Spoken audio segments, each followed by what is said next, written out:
नमस्कार. आरपी किचनमध्ये आपलं स्वागत आहे. तर मी आज जिलबी बनवणार आहे. यासाठी इथं 1 वाटी मैदा घेतलेला आहे. पोहे खाण्याच्या चमच्यानं 2 चमचे रवा घेतलेला आहे. तर रव्यामुळे एकदम छान कुरकुरीत असे जिलेबी होते. आता इथं 2 चमचे तूप टाकायचे. तूप वितळून घेतलेलं आहे मी. तुपामुळे एकदम छान चव लागते जिलबीला. आता इथं चिमूटभर तुरटी टाकायची. तुरटीमुळं कुरकुरीतपणा आणि तुरटपणा पण येतो. आणि इथं अर्धी वाटी ताक घेतलेलं आहे. ताक पण याच्यात टाकायचे आणि अर्धी वाटी पाणी घेतले. आता अर्धी वाटी सगळं ह्याच्यात पाणी टाकून घ्यायचे.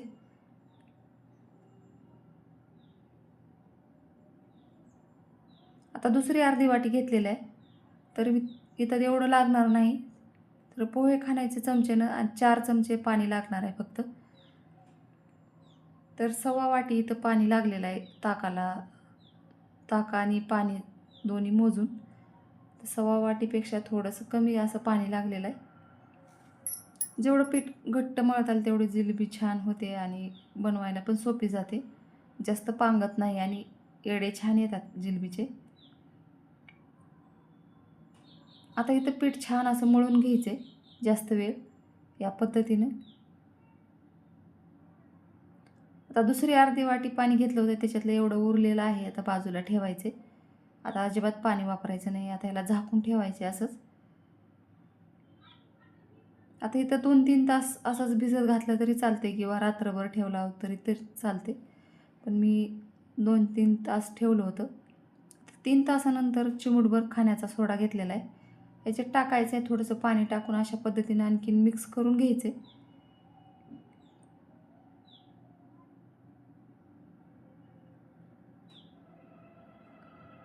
तर आणखीन थोडंसं मी चिमूटभर खाण्याचा सोडा टाकला. मला थोडासा कमी वाटला म्हणून. आता हे असंच 10 मिनिट झाकून ठेवायचे आणि इकडं चाचणी बनवून घ्यायची. आता चाचणीला 1 वाटी मैद्याला 2 वाटी साखर लागते. पण मी 1च वाटी टाकलेली आहे आणि तुरटीचा खडा टाकलेला आहे थोडासा, 1 हरभरा एवढा. आणि इथं 1 तारीपेक्षा थोडीशी कमी अशी चाचणी घ्यायची. 1 तारी घेतली तर थोडं जास्त कडक होते. त्याच्या अलीकडची चाचणी घ्यायची आपल्याला. आता इथं चाचणी आलेली आहे. आता पिवळा रंग टाकणार आहे मी. केशरी रंग टाकतात पण मी आज पिवळ्या रंगाची जिलेबी बनवणार आहे. आता इथं चाचणी बी तयार झालेली आहे. बाजूला काढून ठेवायची. तुम्हाला जर घट्ट वाटली तर थोडंसं पाणी टाकायचं याच्यामध्ये. आता अशा पद्धतीनं पसरट बुडाची कढई घ्यायची आणि तेल टाकून घ्यायचे. तेल गरम छान करायचे. आता इथं पीठ पण एकदम छान झालेलं आहे. आता इथं मी पायपिंग बॅग घेतलेली आहे. तरी इथं मी ह्याची घेतलेली आहे केकसाठी आणलेली. आणि याला मी आधी सुरुवातीला जिलेबी बनवताना वेज पाडलेला आहे.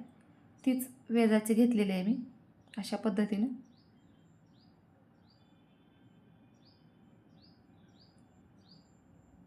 तुम्ही तेलाच्या पॉकेटनं किंवा मिठाच्या पॉकेटनं पण अशा पद्धतीनं जिलेबी बनवू शकता.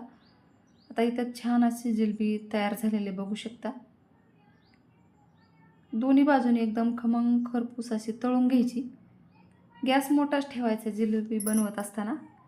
त्यामुळे जिलेबी लवकर फुगून येते वरी आणि गोल आकारामध्ये बनते. बघू शकता एकदम छान अशी जिलेबी तयार झाली. दोन्ही बाजूने एकदम छान तळून घ्यायची. तर अशाच पद्धतीने मी सर्व जिलेबी बनवून घेणार आहे. आता ही प्लेटमध्ये काढून घ्यायची सुरुवातीला. डायरेक्ट पाकामध्ये टाकायची नाही कारण तेलकट असते. थोडंसं प्लेटमध्ये ठेवायचे. दुसरा घणा तळूस तर बाजूला प्लेटमध्ये ठेवायचे आणि इथं दुसरा घणा मी तळून घेणार आहे.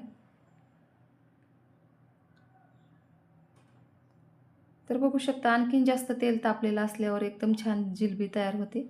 आता ही दुसरा घणा असल्यामुळे एकदम छान अशी लगेच जिलेबी तळून वर येते आणि टम्म फुगते या पद्धतीनं. आता ही पण छान असं खरपूस तळून घ्यायची. जिलेबीमध्ये रंग टाकायचा नाही जिलेबीच्या पिठामध्ये कारण तळलेली पण कळत नाही. त्यामुळं मी जिलेबीच्या पिठामध्ये रंग टाकलेला नाही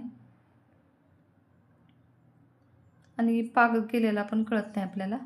त्यासाठी असंच पांढरे ठेवायचे पीठ आणि तळून घ्यायचे. तर अशा पद्धतीने मी सर्व जिलबी बनवून घेतलेली आहे, बघू शकता. तर एकदम छान, एकदम सुंदर अशी जिलबी तयार झालेली आहे.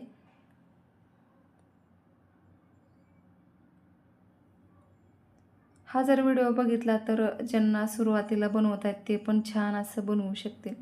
तर एकदा नक्की बघा आणि बनवून खावा अशा पद्धतीने जिलबी. आता ही असं पाकात टाकून घ्यायची. आता इथे एकदम छान असं 10 मिनटं ठेवलेलं आहे पाकामध्ये आणि छान असं पाक पेलेले आहे. आता एका प्लेटमध्ये काढून घ्यायची पाकातली जिलबी. आता अशाच पद्धतीने मी सर्व जिलबी तयार करून घेतलेली आहे.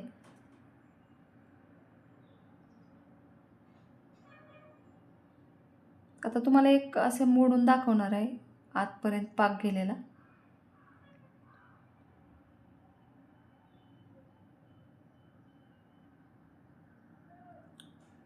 माझ्या चॅनलला सबस्क्राईब करा, लाईक करा, शेअर करा. व्हिडिओ बघितल्याबद्दल धन्यवाद.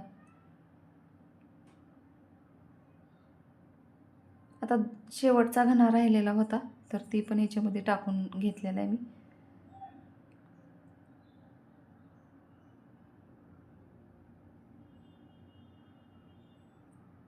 तुम्हाला जर पाक थोडासा घट्ट वाटला तर थोडंसं पाणी टाकून त्याला गरम करून घ्यायचं. आणखीन छान पाक तयार होतो. धन्यवाद.